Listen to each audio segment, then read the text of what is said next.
Hi friends, അസ്സാം വലൈക്കും. Welcome to Royal Dine. ഇന്ന് നമ്മൾ ഒരു സ്പെഷ്യൽ സ്നാക്കായിട്ടാണ് വന്നിട്ടുള്ളത്. വളരെ എളുപ്പത്തിൽ റെഡിയാക്കാം. എന്നാൽ ഒരു വളരെ ഡിഫറെൻ്റ് ആയിട്ട് ഒരു വെറൈറ്റി ലുക്കിലൊക്കെ ഉള്ള ഒരു അടിപൊളി സ്നാക്കാണ് കേട്ടോ നമ്മൾ തയ്യാറാക്കുന്നത്. ഇതിൽ ഇഷ്ടമുള്ള ഫില്ലിങ് നിങ്ങൾക്ക് ചെയ്യാവുന്നതാണ്. ഞാനിപ്പോൾ ഒരു സാധാരണ ഒരു ഫില്ലിങ്ങാണ് ചെയ്തിട്ടുള്ളത്. അതെന്താണെന്ന് നമുക്ക് വീഡിയോയിൽ കാണാം. ഇതുപോലെയാണ് നമ്മൾ ഇത് പ്രിപ്പയർ ചെയ്ത് വെച്ചിട്ടുള്ളത്. നല്ല അടിപൊളിയാണ്, വെറൈറ്റിയാണ്, പക്ഷേ എളുപ്പമാണ് താനും. എന്നാലും നല്ല ടേസ്റ്റാണ് കേട്ടോ. കാണാൻ രസമുള്ളതുപോലെ തന്നെ കഴിക്കാനും നല്ല ടേസ്റ്റുള്ളൊരു സംഭവമാണ്. അപ്പോൾ ഇൻഷാ അല്ലാ എല്ലാവരും ട്രൈ ചെയ്ത് നോക്കണം. നിങ്ങൾക്ക് വീഡിയോ കാണുമ്പോൾ തന്നെ ഇഷ്ടമാവുകയാണെങ്കിൽ ലൈക്ക് ചെയ്യാൻ മറക്കരുത്.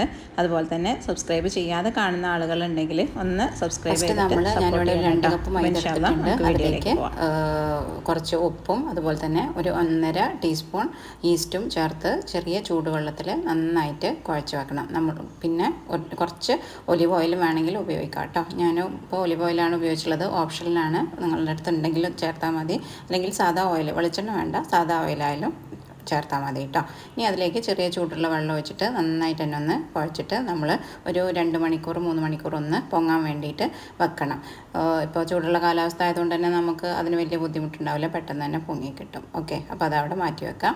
പിന്നെ അതിന് ശേഷം നമ്മൾ ഒരു മസാല ആണ് പ്രിപ്പയർ ചെയ്യുന്നത്. സാധാ ഒരു മസാല, നമ്മളെ കയ്യിൽ ഏതാണോ ഇൻഗ്രീഡിയൻസ് അവൈലബിൾ ആയിട്ടുള്ളത് അത് വെച്ചിട്ട് ചെയ്യാം. ഞാനിപ്പോൾ കുറച്ച് ഓയിലിൽ ഇഞ്ചി, വെളുത്തുള്ളി, പച്ചമുളകും കൂടി ചതച്ചത് ഒരു 1.5 ടേബിൾ സ്പൂൺ ഇട്ട് കൊടുത്തിട്ടുണ്ട്.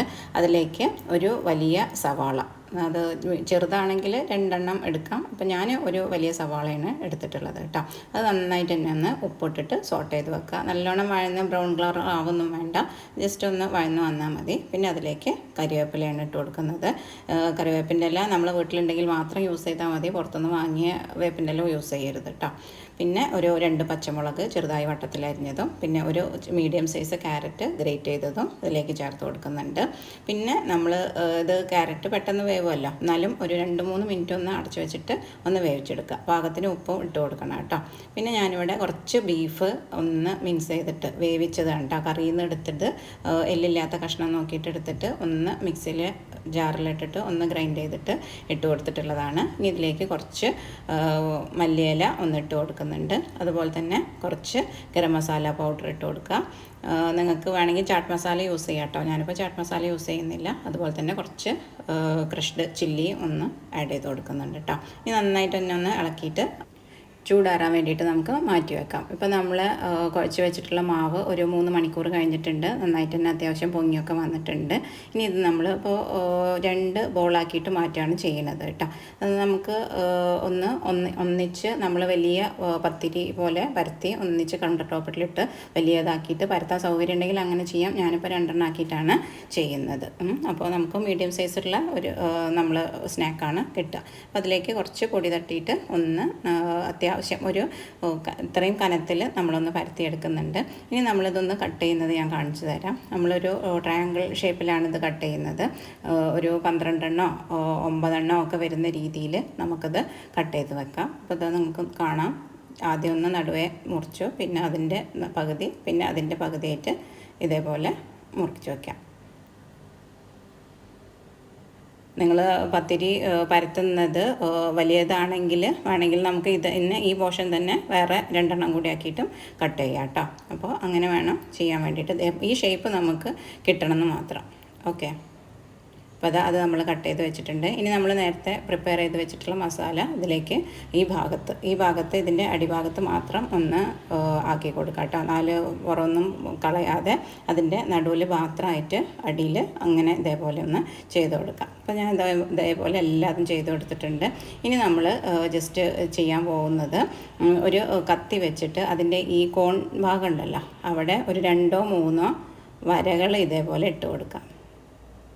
കണ്ടില്ലേ, അതേപോലെ. അപ്പോൾ ഞാൻ 2 എണ്ണമാണ് ഇട്ട് കൊടുക്കുന്നത്. ചിലതിന് 3 എണ്ണം ഇട്ട് കൊടുത്തിട്ടുണ്ട്. അത് നമുക്ക് നമ്മുടെ ആ ഒരു കോൺ ഭാഗത്തെ വീതിക്കനുസരിച്ചിട്ട് ചെയ്ത് കൊടുക്കാം. അപ്പോൾ അതുപോലെ ഞാൻ എല്ലാതും വരഞ്ഞിട്ടുണ്ട്. ഇനി ജസ്റ്റ് നമ്മൾ ഈ താഴത്തെ ഭാഗത്തുനിന്ന്, മസാല വെച്ച ഭാഗത്തുനിന്ന് 2 സൈഡും ഇതേപോലെ ഒന്ന് കൂട്ടി കൊടുത്തിട്ട് മോൾ ഭാഗത്തേക്ക് ആക്കി കൊടുക്കാം. അപ്പോൾ അതേപോലെ ജസ്റ്റ് ഒന്ന് റോൾ ചെയ്തെടുക്കേ വേണ്ടുള്ളൂ. കണ്ടില്ലേ. ഇനി പൊടി ഇട്ടത് അധികമാണ് തോന്നുന്നു, അവിടെ ഒട്ട് നിൽക്കുന്നില്ല തോന്നുകയാണെങ്കിൽ മാത്രം ഒന്ന് വെള്ളം നനച്ചിട്ട് ഒന്ന് ഒട്ടിച്ചു കൊടുത്താൽ മതി കേട്ടോ. ഇപ്പോൾ എൻ്റെത് പിന്നെ പൊടി അധികം കാണുന്നില്ല, അപ്പോൾ അതവിടെ പെർഫെക്റ്റായിട്ട് തന്നെ സ്റ്റിക്ക് ചെയ്ത് നിൽക്കുന്നുണ്ട്. അപ്പോൾ ഇതേപോലെ ഞാൻ ഉണ്ടാക്കി വെച്ചിട്ടുള്ളതാണ് ഇതൊക്കെ. ഇത് ഒരു 5-10 മിനിറ്റ് കഴിയുമ്പോൾ ഒന്നും കൂടി ഒന്ന് പൊങ്ങി വരും കേട്ടോ. നമ്മളെ ക്രോയിസൻസിൻ്റെ ഷേപ്പിൽ ഒന്നും കൂടി ചിലപ്പോൾ ഒന്ന് പൊങ്ങി വരും. അപ്പോൾ അത് കുഴപ്പമില്ല. അപ്പോൾ ആദ്യം ഉണ്ടാക്കിയത് കുറച്ചും കൂടി പൊങ്ങി വന്നിട്ടുണ്ട്. അത് രണ്ടാമത്തെ പത്തിരി പരത്തിയതാണ് കുറച്ച് ചെറുതായി കാണുന്നത്. അതാണ് നിങ്ങൾക്ക് അത്ര വലിപ്പം വ്യത്യാസം കാണുന്നത് കേട്ടോ. ഇനി ഞാൻ ഇതൊരു 10 മിനിറ്റും കൂടി ഒന്ന് മൂടി വെക്കുന്നുണ്ട്.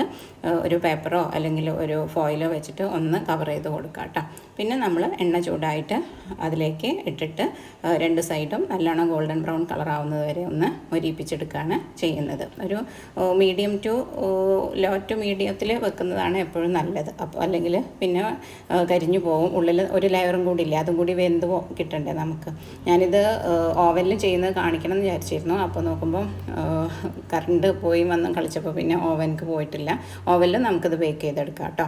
ജസ്റ്റ് ഒന്ന് മുട്ടയുടെ മഞ്ഞ ഒന്ന് ബ്രഷ് ചെയ്ത് കൊടുത്തിട്ട് പ്രീ ഹീറ്റഡ് ചെയ്തിട്ട് അതിലൊന്ന് 10 മിനിറ്റോളം ഒന്ന് വെച്ചെടുത്താൽ നമുക്ക് ഓവനിലും ചെയ്തെടുക്കാം. അപ്പോൾ ഇത് നമ്മൾ സ്നാക്ക് റെഡി ആയിട്ടുണ്ട്. നല്ല അടിപൊളി സ്നാക്കാണ്. എല്ലാവരും ട്രൈ ചെയ്ത് നോക്കണം. നിങ്ങൾക്ക് വീഡിയോ ഇഷ്ടപ്പെട്ടിട്ടുണ്ടെങ്കിൽ ലൈക്ക് ചെയ്യാൻ മറക്കരുത്. അതുപോലെ തന്നെ സബ്സ്ക്രൈബ് ചെയ്യാതെ കാണുന്നവരുണ്ടെങ്കിൽ ആ സബ്സ്ക്രൈബ് ചെയ്തിട്ട് ബെല്ലൈക്കണും കൂടി ഒന്ന് ക്ലിക്ക് ചെയ്ത് കൊടുക്കണം കേട്ടോ. നമുക്ക് പുതിയ ചാനലായതുകൊണ്ട് സബ്സ്ക്രൈബേഴ്സ് കുറവാണ്. മറ്റേ ചാനലിൽ നമുക്കൊരു 5000-ൻ്റെ അടുത്ത് ഏകദേശം സബ്സ്ക്രൈബേഴ്സ് ഉണ്ടായിരുന്നു.